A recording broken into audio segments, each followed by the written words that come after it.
ஸ்ரீராமர் சீதா தேவியை ராவணனின் பிடியில் இருந்து மீட்க கடலை கடக்கத் தயார் செய்தபோது அவர் குரங்குகள் மற்றும் கரடிகளின் படையை அழைத்தார். பரந்த கடல் ஒரு தடையாக நின்றது. பெருமையுடன் கர்ஜித்தது. ஆனால் இறைவனின் சித்தம் அலைகளை விட வலிமையானதாக இருந்தது. ஒரு பாலம் கட்டுங்கள் என்று அவர் உத்தரவிட்டார். அது நம்மை இலங்கைக்கு அழைத்துச் செல்லட்டும். அதன்படி வலிமையான வானர வீரர்கள் மலைகளைத் தூக்கி கடலில் எறிந்தனர். இந்த பாறைகள் ராமரின் நாமத்தினால் தண்ணீரில் தாமரை இதழ்களைப் போல மிதந்தன.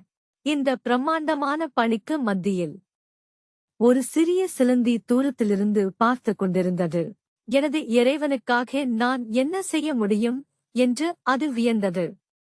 அதன் இதயம் பக்தியால் நிறைந்தது.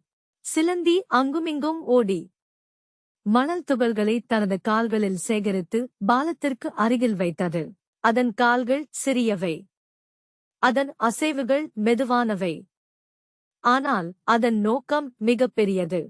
ஒரு வலிமையான வானரன் சிலந்தியைக் கண்டு சிரித்தான். சிறிய உயிரினமே, நீ என்ன செய்கிறாய்? அவன் சிலந்தியை ஒரு பக்கமாகத் தள்ளிவிட்டான். இதனால் தற்செயலாக அதற்கு காயம் ஏற்பட்டது. ஆனால் ஸ்ரீராமர் எல்லாவற்றையும் பார்த்தார். அவர் வானரங்களை நிறுத்தி சிலந்தியை அணுகினார். என் அன்பு நண்பரே என்று அவர் கூறினார். உன்னுடைய சமர்ப்பணம் அனுமன் தூக்கி வந்த மலைகளைப் போலவே எனக்கு மதிப்புமிக்கது.